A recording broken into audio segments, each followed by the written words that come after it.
하나님 말씀 마태복음 5장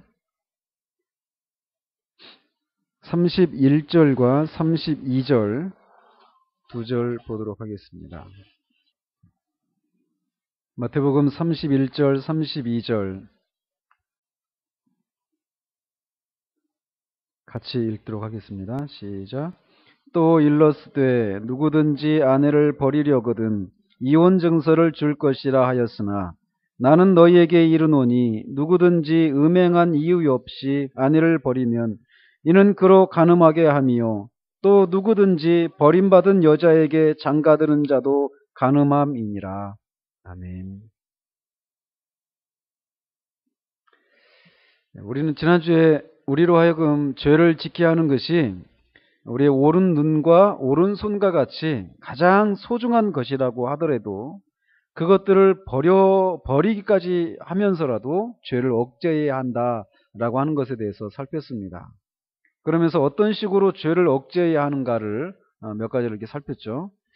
오늘은 이제 이혼에 관한 그런 내용을 살펴보기로 합니다. 2009년도 우리나라 이혼율이 OECD 국가 중에서 1위라고 합니다.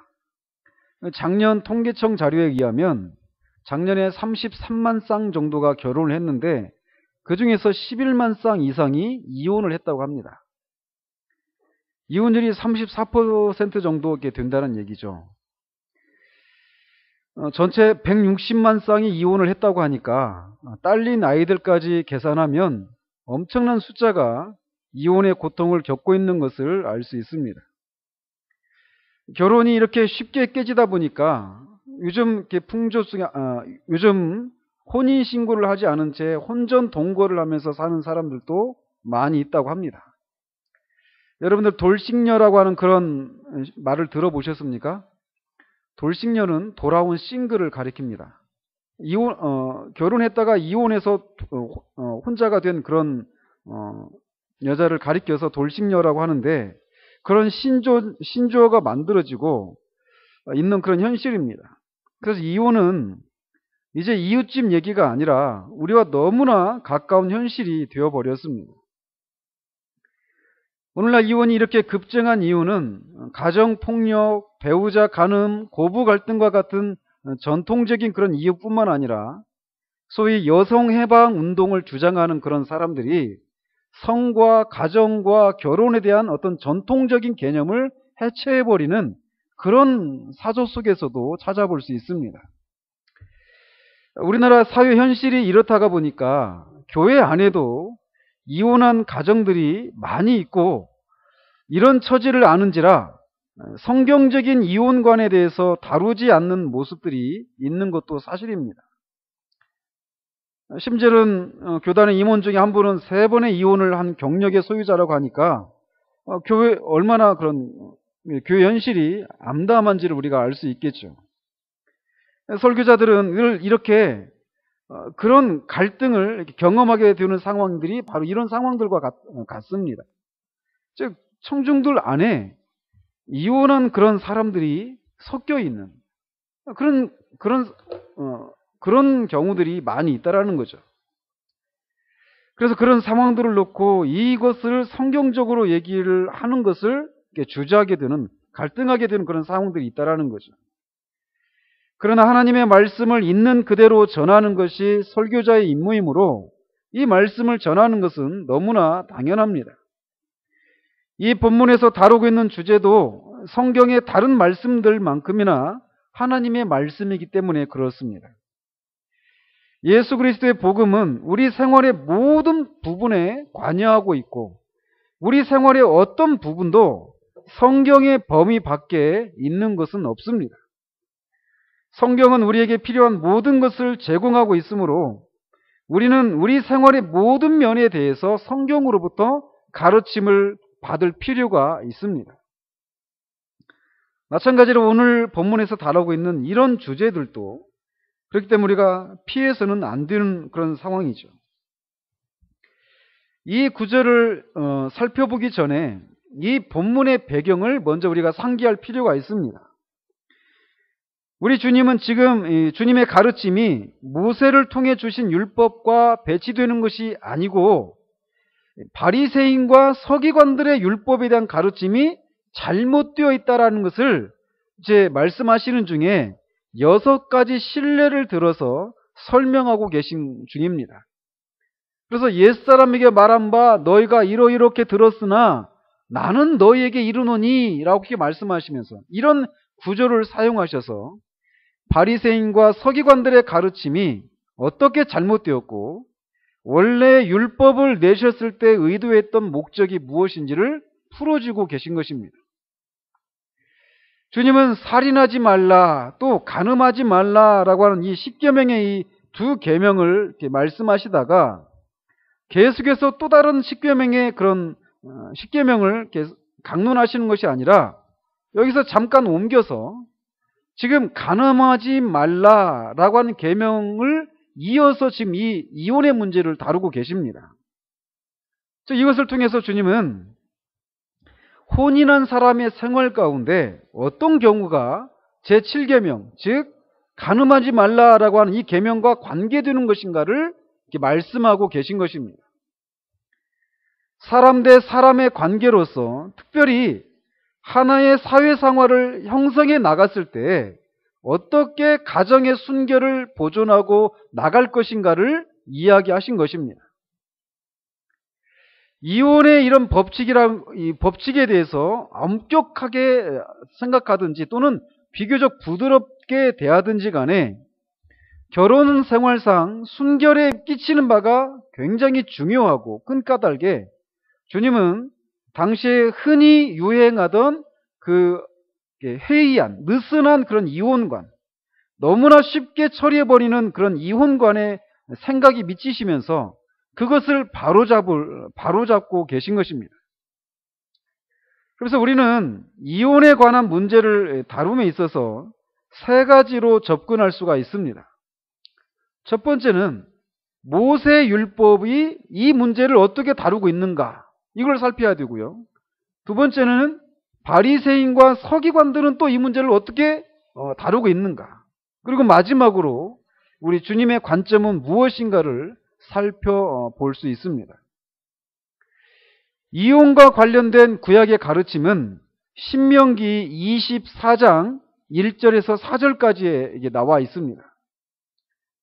한번 찾아보시기 바랍니다. 신명기 24장 1절에서 4절까지입니다. 제가 읽어드리겠습니다.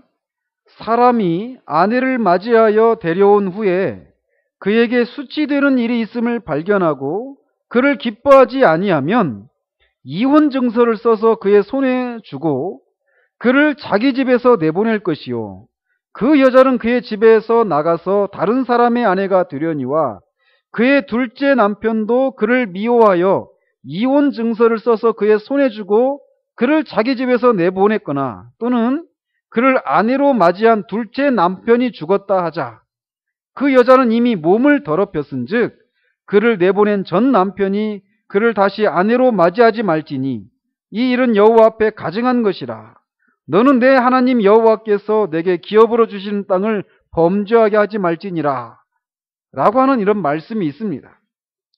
근데 여러분 지금 이 구절에서 이혼에 대해서 지금 이렇게 규정하고 있는데 여기에서 지금 여러분들이 간음을 한 경우에 이혼을 해도 된다 이런 구절을 찾아볼 수 있습니까? 보입니까? 안 보입니까? 이 구절에. 네? 없죠. 간음에 대해서 이 구절에서는 간음이란 말이 이혼과 관련해서 언급되고 있지 않습니다. 왜 그럴까요? 왜 이 이혼과 관련해서 주님이 지금 이 신약에서는 주님은 이혼과 관련해서 간음의 문제를 언급하고 계시는데 왜 모세 율법 속에서는 이 간음한 경우에는 이혼해도 된다라고 하는 이런 규정이 없을까요? 이 구약에서는 간음을 행하면 이혼을 하는 것이 아니라 돌로 맞아 죽게 되어 있습니다. 그렇기 때문에 이혼과 관련해서 간음을 언급할 필요가 없었습니다. 간음하면 죽고 그걸로 결혼관계가 끝나는 거예요. 그래서 여기에서는 간음을 언급하고 있지 않은 것입니다. 그렇다면 이혼에 대해서 모세 율법의 목적은 무엇인가라는 겁니다. 왜 모세가 이런 율법을, 이런 규정을 모세를 통해서 하나님이 주셨는가라는 거예요. 그 당시 사람들은 대체로 여자나 어린 아이들에 대해서 아주 이렇게 차원이 낮은 그런 수준의 생각을 했습니다. 그렇기 때문에 아주 사소한 문제로도 남자는 자신의 아내를 버리고 이혼을 했다고 그럽니다. 남자들의 이런 행동의 궁극적인 원인은 결국 정욕의 문제였죠. 따라서 이로 인해서 부당하게 고통을 겪는 여인들의 상황을 바로잡고 조정하기 위해서 이 규정이 주어진 것입니다. 그래서 이 규정은 이혼을 장려하고 있는 것은 아닙니다. 그러나 만일 이혼이 이루어진다면 그 근거는 남편이 그의 아내에게서 일절이 있는 것처럼 수치되는 일을 발견했을 때입니다. 이 아내에게서 수치되는 일이 발견되었을 때, 그리고 그것을 인해서 남편이 아내를 미워하게 되면 그 아내에게 이혼 증서를 써서 주라는 겁니다. 이 수치되는 일이 무엇이냐에 대한 해석이 좀 이렇게 아주 엄격하게 해석하는 사람이 있는가 하면 아주 느슨하게 해석을 하는 그런 경우들도 있습니다. 그러나 수치스러운 일을 어떻게 해석하든지 이혼하려고 하는 남편은 이혼 증서를 아내에게 주어야만 했습니다. 그래서 이혼 증서에는 그녀가 부정해서 간음을 해서 이혼을 하는 것이 아니라 어떤 수치스러운 일, 그게 이제 뭔지는 거기에 적시가 되어 있겠죠. 그래서 그런 그 수치스러운 일 때문이다라고 하는 진술이 이혼 증서에 기록이 되어 있습니다. 만약에 남편이 아내에게 아내를 이렇게 내쫓으면서 이혼 증서를 주지 않으면 아내가 남편으로부터 쫓겨나는 이유는 간음죄 때문이다라고 하는 그런 오해를 받게 되고 결국 아내는 간음죄로 고소되어서 돌을 맞아 죽게 되었다라는 것이죠. 그렇기 때문에 그것을 방지하기 위해서 이혼 증서를 써서 주도록 했다라는 거예요. 그리고 이 아내에게 이혼 증서를 준 남편은 그 아내와 다시 재혼을 할 수 없도록 규정을 했습니다. 여기에서 있는 것처럼 이혼 증서를 받은 아내는 이제 결혼 관계가 공식적으로 끝났기 때문에, 법적으로 끝났기 때문에 다른 남자와 결혼할 수 있습니다. 그런데 그 남자가 또 이 아내를 또 쫓아낼 수 있죠. 그래서 또 이혼 증서를 받아서 첫 번째 남편과 결혼할 수 있단 말이죠.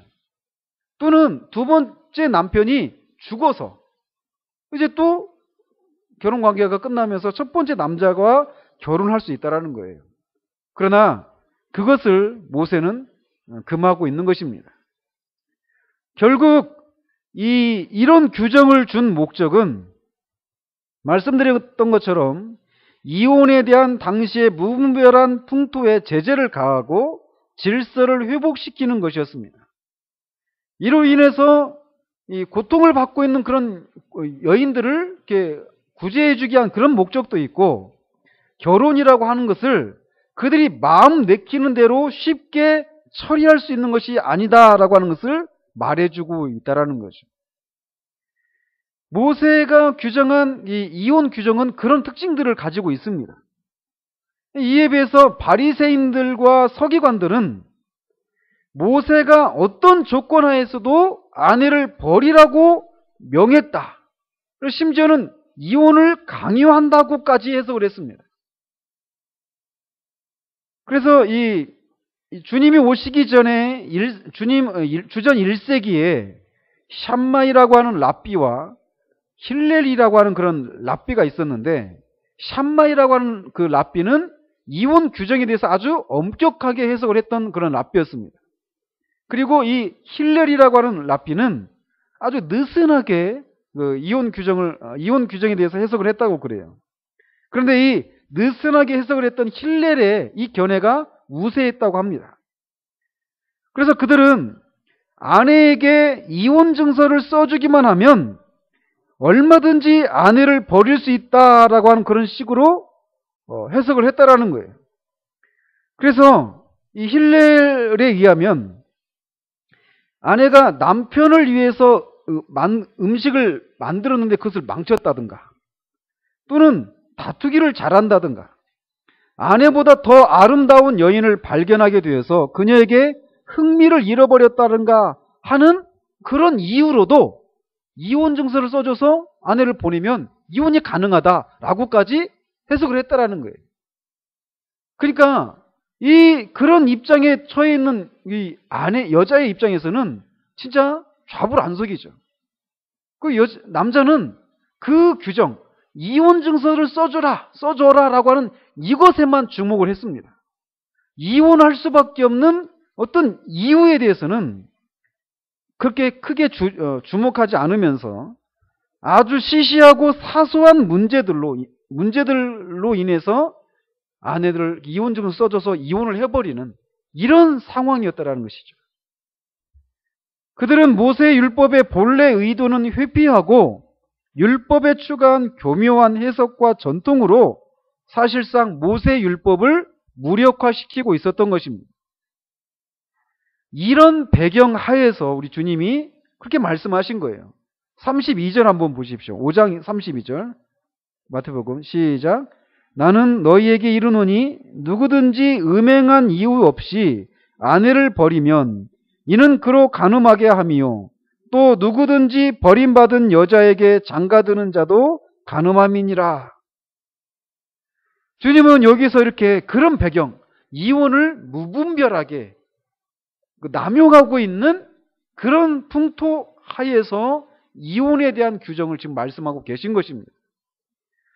근데 이제 우리가 나중에 또 살펴보겠지만 마태복음 19장을 한번 보십시오. 마태복음 19장 3절에서 9절까지 보면 이 이혼에 대해서 이 바리새인들로부터 주님이 질문을 받고 거기에 대답하시는 그런 장면이 나옵니다. 3절에 보면 바리새인들이 예수께 나와 그를 시험하여 이르되 사람이 어떤 이유가 있으면 그 아내를 버리는 것이 옳으니까 이렇게 질문을 합니다. 바리새인이 이 질문을 하는 배경은 이렇습니다. 이 당시 헤롯 안티파스, 이 사람이 유대의 왕이었어요. 근데 이 사람이 어떤 일을 했죠? 자기 동생 빌립의 아내, 누구죠? 헤로디아. 이 헤로디아를 자기 아내로 삼아버린 거예요. 그 제수를. 그것에 대해서 누가 잘못이라고 지적을 했죠? 세례 요한이었습니다. 그래서 세례 요한이 그 결혼은 잘못한 것이다 라고 지적을 한 결과 그가 감옥에 갇히고 결국은 죽기까지 했습니다. 그러니까 그런 배경 속에서 이 질문을 하는 거예요. 그러니까 이 바리새인들이 시험했다라고 하는 것은 주님을 거기에 지금 엮으려고 하는 것이죠. 그래서 사람이 어떤 이유가 있으면 그 아내를 버리는 것이 옳습니까? 이렇게 질문을 하니까 주님은 그 질문에 대해서 직접적으로 대답을 안 하십니다. 직접적으로 대답을 안 하시고 결혼에 대해서 얘기를 하십니다. 그분은 그러시면서 그 질문한 사람에게 창세기 1장과 2장, 특별히 창세기 1장 27절과 2장 24절, 창세기 1장 27절을 보면 이렇게 되어 있습니다. 하나님이 자기 형상, 곧 하나님의 형상대로 사람을 창조하시되 남자와 여자를 창조하시고, 남자와 여자를 하나님이 창조하셨다라고 하는 이 구절과 2장 24절에 이러므로 남자가 부모를 떠나 그의 아내와 합하여 둘이 한 몸을 이룰지로다 이렇게 말씀하신 이 두 구절을 하나로 묶습니다. 그러면서 이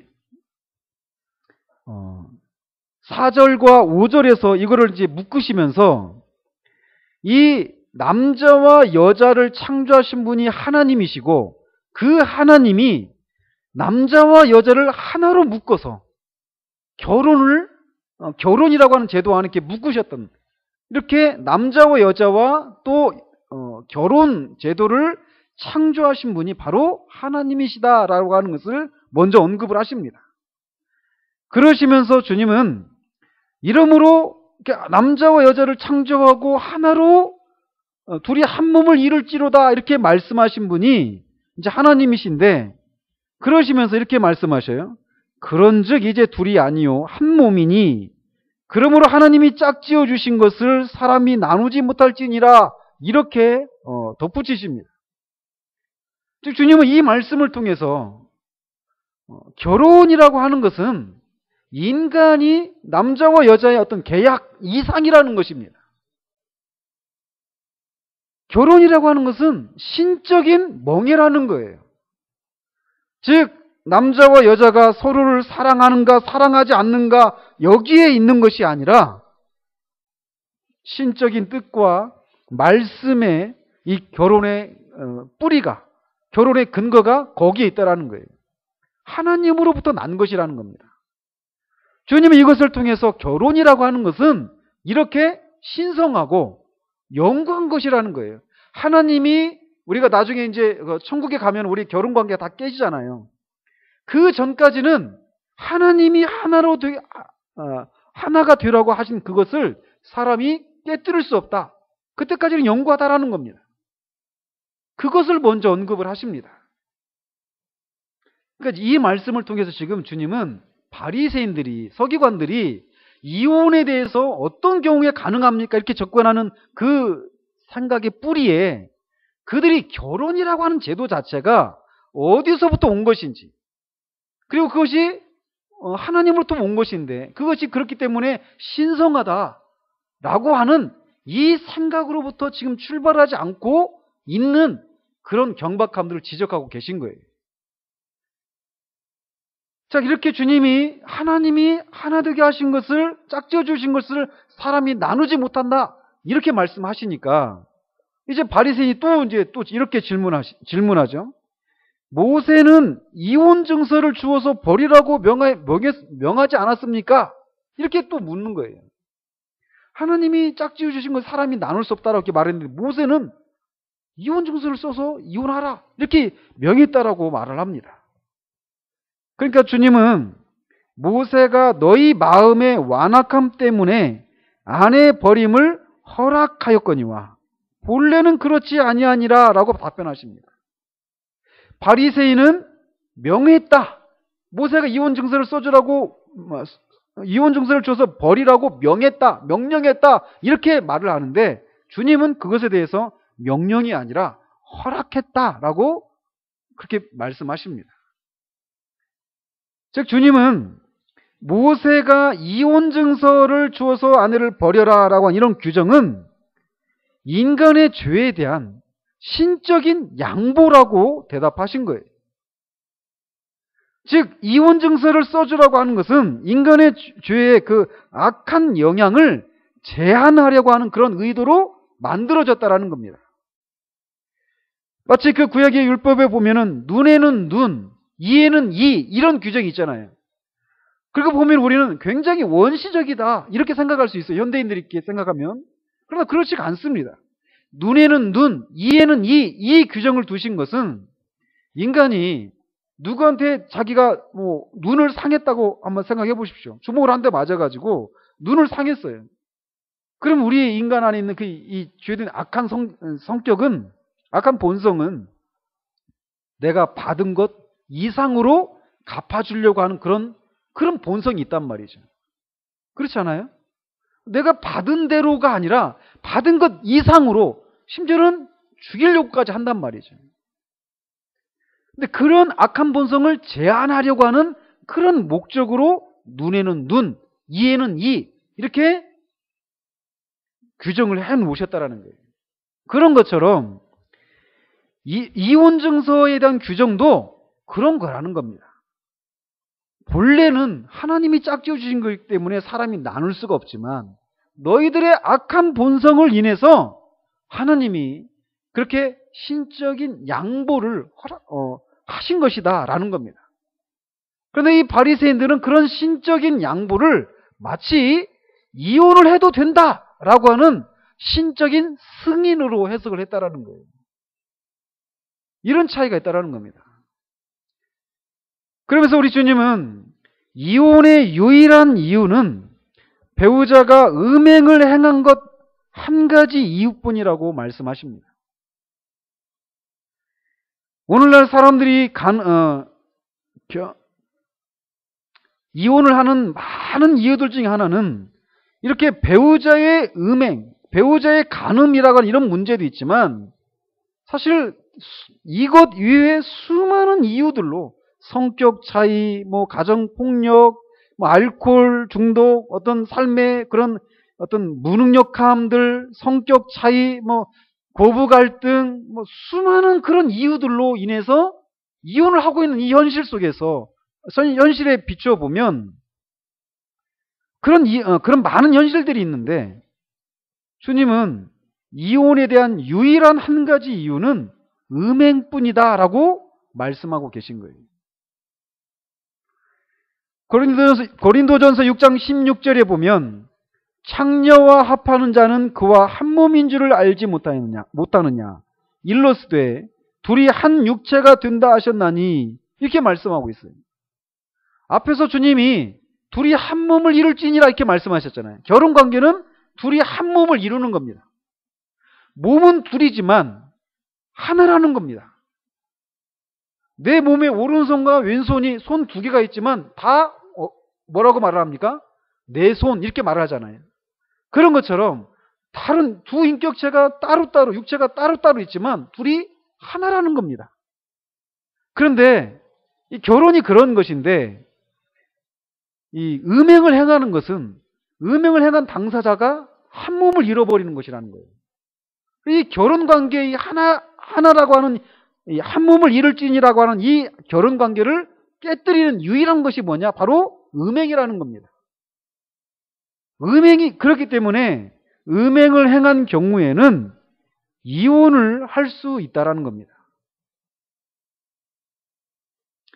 이런 말씀은 배우자와의 관계에서 고통하고 있는 다양한 이유들로 인해서 고통하고 있는 수많은 사람들에게 너무나도 무정하고 현실적이지 못하고 고리타분한 가부장적인 사고방식이라고 비난을 받습니다. 당신이 그런 입장이라면 그런 입장에 한번 처해봐 라고 하면서 우리를 공격할 것이에요. 그러나 우리 주님은 이 한 가지 이유 이외에 그 어느 것도 제시하지 않고 있다는 거예요.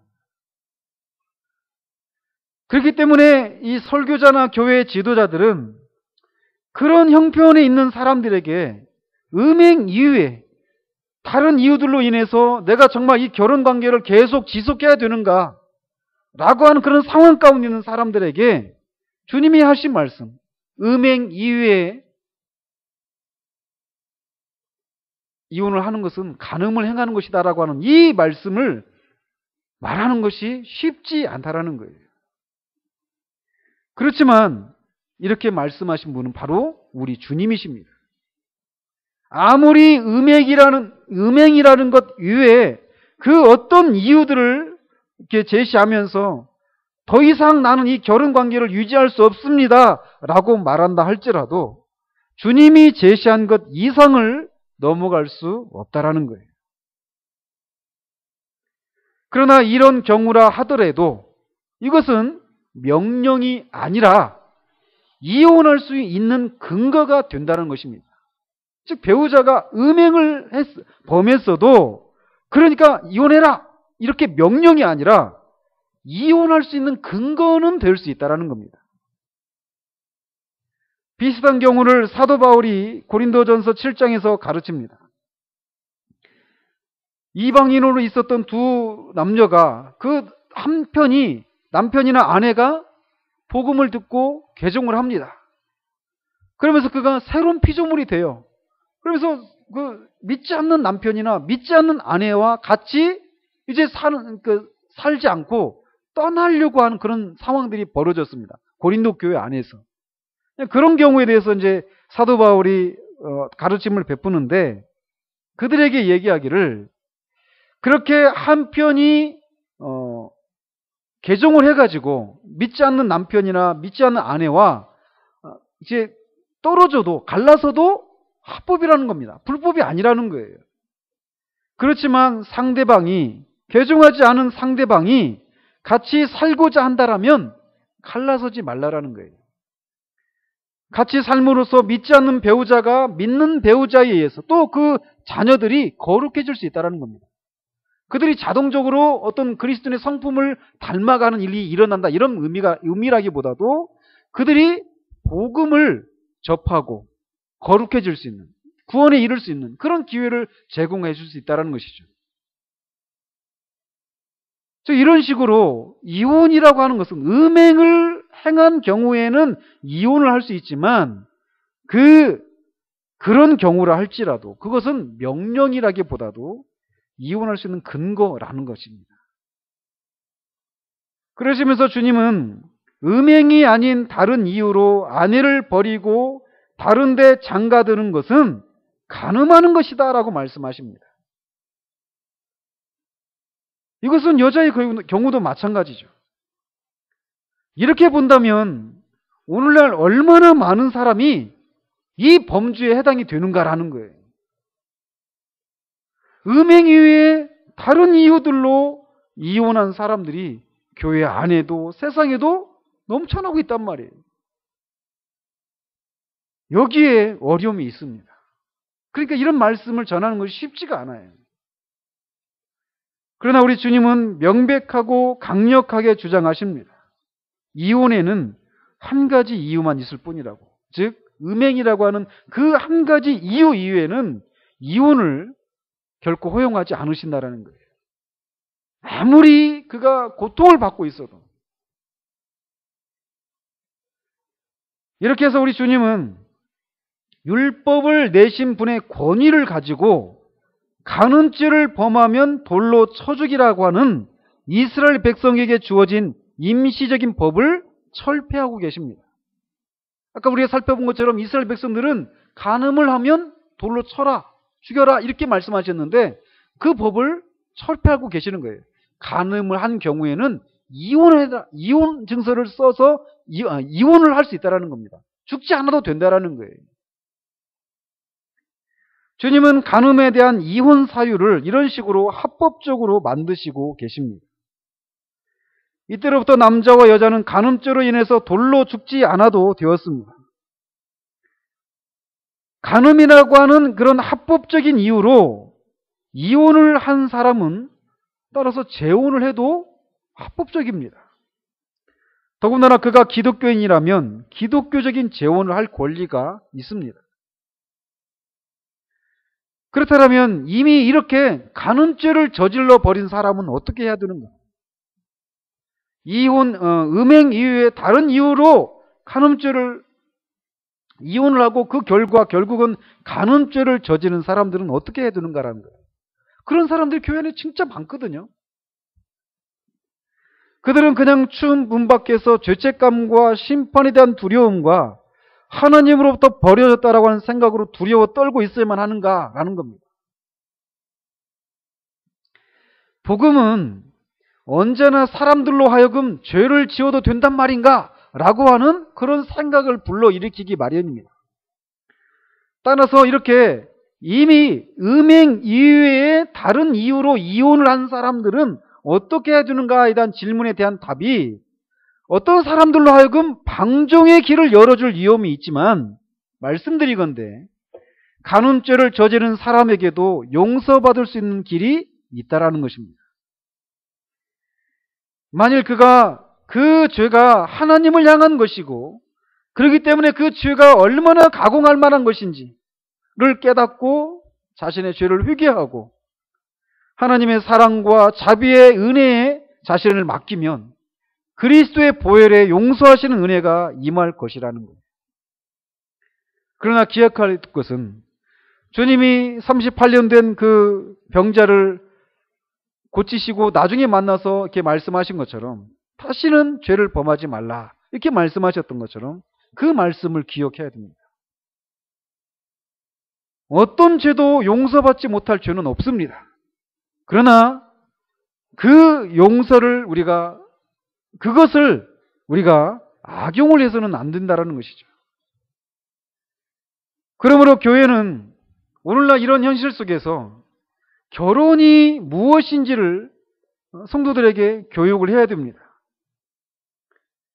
결혼 후에 삶에 있어서 서로 용서하고 품어주는 것에 대해서도 가르쳐야만 합니다. 또 이혼의 위기에 있는 사람들을 화해시키는 일들을 감당해야 되고, 이미 이혼한 사람들에 대해서도 교회가 돌보는 일이 필요합니다. 그래서 이런 모든 일들은 항상 두 가지 긴장 가운데 끼어 있기 마련입니다. 하나는 율법과 또 다른 측면에서는 은혜, 한 측면에서는 선지자적인 사역, 즉 당신의 그런 이혼하려고 하는 그 상황은 옳지 않다. 음행 이외에 다른 이유로 이혼한 경우에는 죄다라고 하는 그런 것을 지적하는 선지자적인 사역과 함께 동시에 목회적인 보살핌이라고 하는 이 긴장 사이에 우리가 끼어 있다라는 겁니다. 그래서 한편으로는 우리는 허용이라고 하는 널리 퍼져 있는 이 분위기에, 이혼을 해도 된다라고 하는 이런 이 널리 퍼져 있는 분위기에 저항해서 결혼을 지지하고 이혼을 반대해야만 합니다. 그리고 그 결과 우리가 아무리 고리타분하고 무정한 사람들이다라고, 꽉 막힌 사람들이라고 우리가 비난을 받을지라도 우리는 기꺼이 그 비난을 감수해야만 합니다. 그러나 동시에 다른 한편으로 우리는 결혼 생활이 실패로 돌아간 사람들, 특히 이혼해서 탈출구를 찾으라고 양심적으로 조언해 줄 수 없는 사람들이 받은 고통에 깊은 동정심을 가지고 동참해야만 합니다. 음행 이외에 다른 이유들로 이혼을 막 생각하는 그런 사람들의 그 고통에 깊은 동정심을 가지고 동참해야 한다는 거예요. 그러나 우리는 주님이 허용하신 것 이상 넘어갈 자유가 없습니다. 우리 주님은 하나님 아버지의 뜻을 아셨고 당신의 제자들의 그런 복지를 돌보셨습니다. 그렇기 때문에 우리 주님의 뒤를 따르는 것에는 지혜와 의가 필요하지만 또 동시에 동정이라고 하는 이런 모든 요소들이 포함된다라는 거예요. 어쩌면은 오늘날 그런 책도 있다고 그래요. 여자는 날마다 이혼을 꿈꾼다. 날마다 이혼을 꿈꾼다라는 것이죠. 그만큼 결혼 관계가, 부부 관계가 원만하지 않은 그런 상황들이 오늘날 시대에 많이 있다라는 거예요. 그러나 우리가 기억하십시다. 우리가 어떤 상황이라도 배우자의 음행 이후에는 이혼이 허용되지 않는다라는 것. 그 원칙을 우리가 끝까지 고수해야만 합니다. 그래서 힐렐과 같이 그것을 느슨하게 해석을 해서는 안 된다는 거예요. 그렇기 때문에 그것을 높은 그런 기준을 세워놓고 거기서 우리가 미치지 못하는 우리들의 모습을 생각할 때 우리의 힘으로 이 결혼관계를 유지해 나갈 수 없구나라고 하는 것을 깨닫고 성령의 능력을 필요로 하는 그런 것이라는 것을 깨달아야 될 필요가 있다는 것입니다. 가정이 해체되는 그런 위기를 맞고 있는 이 시대에 저와 여러분이 정말 이 결혼관계 속에서 이 용서, 우리가 받은 그 용서를 또 배우자에게 용서를 베푸는, 또 화해시키는 이런 일들을 통해서 정말 하나님 나라의 최소 단위로서의 그런 가정, 그래서 그 안에 있는 사랑과 연합, 용서와 화해라고 하는 것을 드러내는, 그래서 이 망가져가는 이 시대에서 망가져가고 있는 이 가정이 어떤 식으로 회복이 되어져야 되는지를 조금이라도 드러낼 수 있는 저 여러분이 되시기를 우리 주님 여러분으로 축원드립니다.